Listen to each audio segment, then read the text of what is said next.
Сайн байцгаана уу? Намайг Дагисрын гэдэг. Та бүхэн миний Facebook-ийн нэрээр намайг Дагисчээ гэж дуудаж болно. Би та бүхэндээ цэцэг ургамлын талаар, хэрхэн арчлах талаар, яаж үржүүлэх талаар, хөрсөө хэрхэн бэлдэх талаар зөвлөгөөх цувралаар хүргэж байгаа билээ. Сайн байцгаана уу? Өнөөдөр би та бүхэндээ үрсэлгийг хэрхэн тарих, булцуугаа яаж тарих талаар зөвлөё. Түрүүний зөвлөгөөнөөр хөрсөө хэрхэн бэлдэх талаар зөвлөсөн байгаа. Одоо ингээд бидэнд бэлгэн бэлдсэн хөрс байна. Одоо энэндээ хөрсөндөө яаж хэрхэн үр үрсэлгээгээ тарих талаар зөвлөх гэж байна. За одоо би та нарт гоодэлийн булцуугаа танилцуулсан. Та нөхөд ч бас нэлээд авсан байгаа. Одоо энийг яаж тарих талаар, хэрхэн тарих талаар зөвлөгөөг маш их хүсэж байгаа. Тийм учраас булцууныхаа тарих талаар ихтэй зөвлөе. Булцуур тарихдаа дунд зэргийн одоо хүндэртэх хөрсөн тарина, хит хөнгөн хөрсөн тарихгүй. Хит хөнгөн хөрсний чийг маш хурдан алддаг учраас булцуунд тарихад арай тохиромж муутай байдаг гэж миний хувьд үздэг. Хүндэртэх хөрсөн тарихаар хөрсний чийг нь арай удаан баригддаг. Тийм учраас булцуу тарихад илүү тохиромжтой гэж үздэг.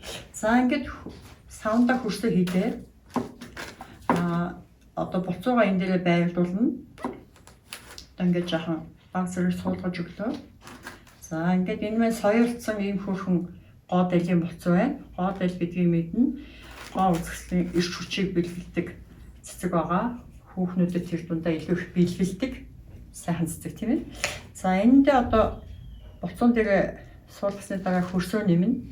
Тийм би бас нэг юм дутуу хэлж байна. Одоо энэ хөрсийг ингэж хийснийхээ дараа услах ёстой. Хөрсөө усалж чиглэнэ. Хөрсөө усалж чиглээд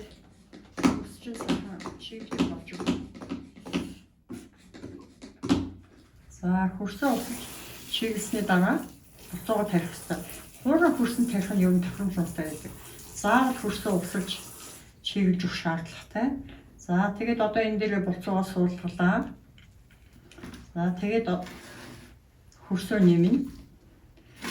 Нэгэн соёолсон булцуу байх юм бол энэ булцууны соёог ялангуй сухуулгаж суулгаж өгч болно. Ер нь бол булцуунаас дээшээ 1 хуруу буюу 1 см арын тийм хөрсөөр хурчиж өгөөд гоодэйл нь нэгэн гэрэл дуртай зуны улиралд маш удаанаар цэцгэлдэг, цэцэг нь удаан байдаг гоё цэцэг байгаа. Булцуугаар заавал тарих шаардлагатай байдаг нь яг тэгэхээр булцуунд өвөл амрааснаар тэр жилдээ цэцгэлэх нь илүү сайн байдаг. Тэгэхээр зэрэг булцууд цэцгнүүдийг одоо жишээ нь гоодай, лили, сараан тий одоо гихэмжлэнгийн цэцгнүүдийг булцууг нь амрааж цикламеник ч гэсэн нийлхийг булцууг нь амрааж тарих юм бол цэцгэлэлт нь илүү сайн байдаг. Амраахгүй байж болох л та амраахгүй байхад өвөлдөө нөгөө тайван байдалтай байдаг. Услагааг энэ ер нь зогсоогоод тэр хөрсөндөө байлгаж болно. Эсвэл булцуугаа хурааж аваад төмс шиг хадгалаад төрөгчөндөө сэрүүн газар саа суудан ч юм уу хийгээд хөлдөөж болохгүй, хит хатааж болохгүй тийм хуурай сэрүүн орчинд хадгалж хөрсөө хадгалаад тавина. Ингээд бол булцуу маань одоо ингээд сайхан тавиад одоо сарын гаруунаас ер нь нэлээд том ургамал болно. Одоо ингээд 4 сар тарьсан цэцэг маань 6 сарын сүүлээс цэцгэлж эхлэх ёстой. За одоо энэ түрүүний суулгасан булцуу маань одоо ингээд барыг навчлах гэж байна. Ийм хөрх ургацсан байна. Энэ бол нэг 7 хоногийн өмнө тарьсан байна.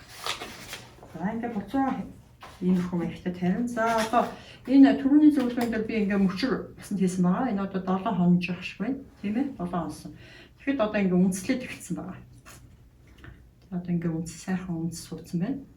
Ингээд үндэсээ татаад үндэслсэн байна. Одоо энэ уруулын будаг бас үндэслсэн. За тэр энэ бас ингээд үндэслсэн байна. Үнцийг маш болгоомжтойгоор тавьдаг. За энэ саврааныг яаж үндэслүүлэх вэ гэж манайх их асуудаг. Мөчрөөр болон навчаар нь үндэслүүлнэ. Одоо энэ ингээд хөрх үндэслсэн байгаа зү. Одоо энийг нэлээд сэрсгэр болгож байгаа тарих шаардлагатай. Тэгэх юм бол энэ чинь дахиад хажуунаас шинэ гараал ургана. За одоо болохоор зэрэг энэ Үндэслэл сүмчрөө хэрхэн тавих талаар зөвлөе. За хөрсөө хийлээ.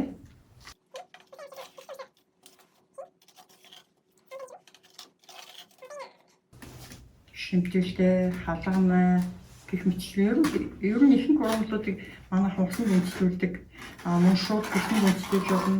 Тэр талаар түрүүн та бүхэндээ түрүүний зөвлөгөөнөөр хүрсэн байгаа. За ингээд хөрсөө савдаа хийсний дараа бас услана. Хөрсийг нэлээд сайн усалж өгөх шаардлагатай. Хөрсийг сайн усалснаар үндэс чинь хуурай хөрсөнд орсон үндэсүүд маш хурдан амьдрах чадвар алддаг. Тэгэхээр зөв хөрсийг хангалттай сайн чийгэж, норгоос усалж өгөх шаардлагатай.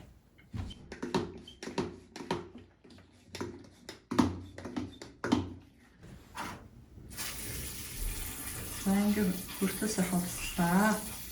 Түрүүний ус шимсэн, одоо дараагийн ус ингээд шингэнэ. За ингэсний дараа халгамай байна. Халгамай бол ер нь их хурдан урах дуртай ургамал байгаа.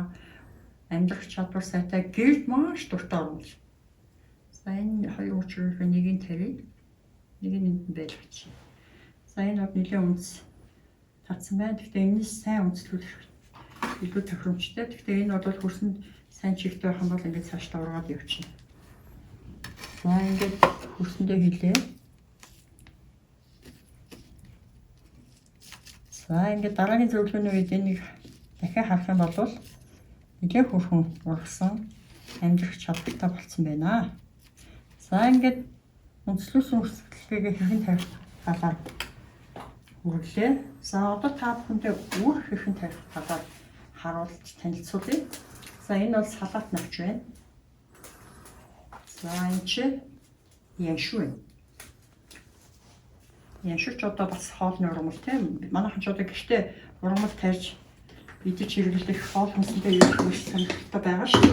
Өөрсдийнхөө гаргаж ирсэн хамгийн сайхан ургамлаа өөртөө хэрэглэл илүү тохиромжтой, сэтгэл зүйгүй тийм үстэй. Тэгэхээр зэрэг ургамлаа ингээ өөртөө тарих нь тариад хэрэглэх нь одоо илүү үр дүнтэй. За ингээ хөрсөн маш сайн чиглэлээ. За энэ бол юу байгаа? Яншууг энд суулгаж үзүүлье. Яншуу нь бол юу хоол амтлахаас гадна одоо ногоо тарихад тийм маш хэрэгтэй байдаг. Маш гоё амттай үнэртэй хоолыг болон юу дарсан ногоо гэсэн хамтлаг болгодог. За энэ бол нэлээд том үр байна. Тэгэхээр зэрэг энийг ингээд нэлээд сэрв хийж өгнө. Гадаа шууд тарьж болдог.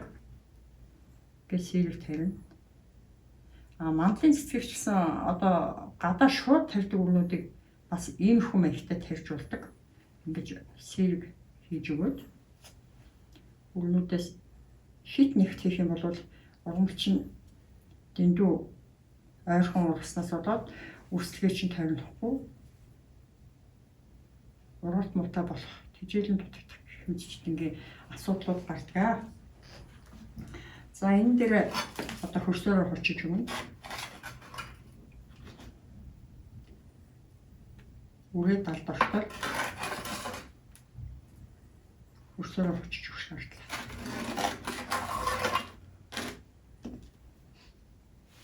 За би чи бэлтгэсэн хөрсөө арай дутуу бэлтгэсэн биш байна.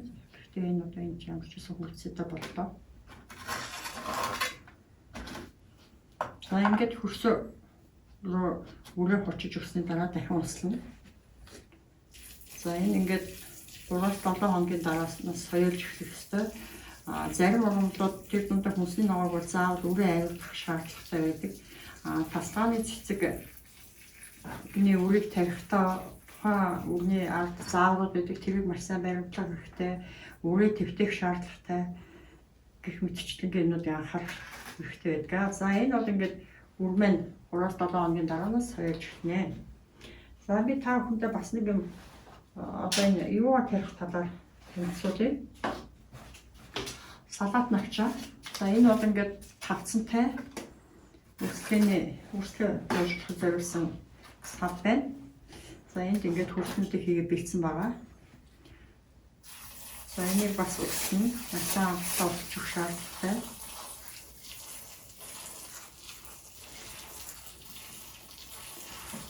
үрээ бэлтгэхдээ үрээ тархаас өмнө анхаарах зүйлүүд байдаг. Үрээ ариутгах хэрэгтэй, үрнийхээ хугацааг харах хэрэгтэй. Зарим ургамлууд бол нэлээд твтээх, соёлуулах шаардлагатай байдаг. Соёлуулсны дараа тарих юм бол илүү хурдан сутах соёлтын ургалтын илүү сайн байдаг. Тэгээд өшөө нөгөө үндэс идэвхжүүлэгчүүд байна. Тиймэрхүү зүйлүүдийг бас хэрэглэх юм бол ургамлын чинь ургалт өсөлтөнд илүү сайнаар нөлөөлдөг. За одоо энэ салат навчид тарих гэж байна. Салат навч нь бас нэлээд том үртэй.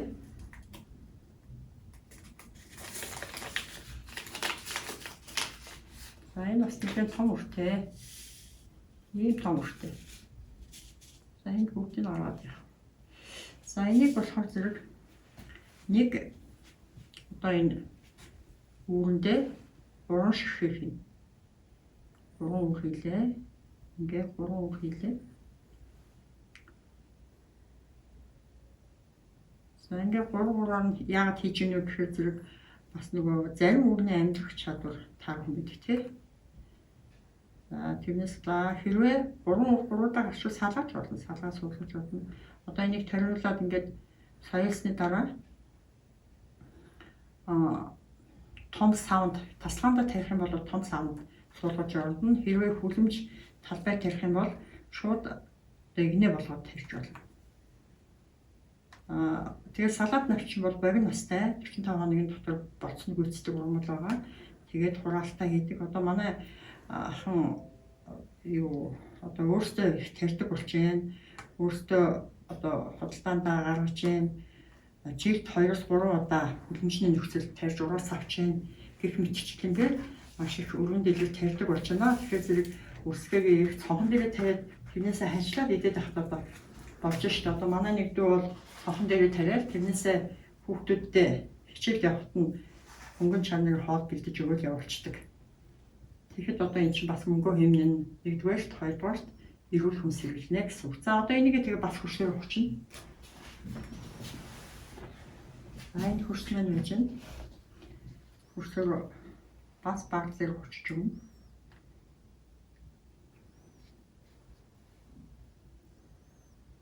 Энд бол би хөнгөн хөвдөн хөрсийг хэрэглэж байгаа. Их гүн болох шаардлагагүй. Хөнгөн хөрс учраас баг зэргийн хуучаад тэгээд бас адилхан хуслана. За энэ бол бас 3-7 хоног дотор соёлт эхлэх ёстой. Тэгээд тэрнээс хойш бол үрслэгийг 4 навчтай болгоод дараагийн ургалтанд дараагийн шатанд өргөвдүүл үрслэгийг задлах дараагийн том савндаа юм уу талбайдаа тарихад боломжтой болно гэсэн үг.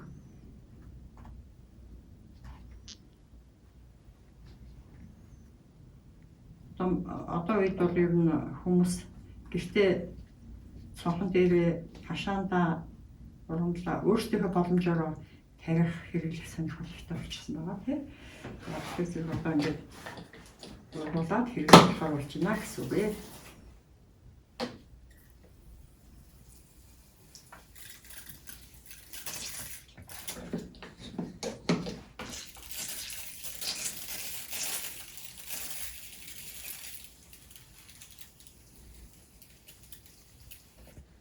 За ингээд салат навчны үрсэлээ үрийг тарьчлаа. Ингээд та бүхэндээ амжилт хүсье. Өнөөдрийнхөө зөвлөгөөг үйлдвэрлэх юм.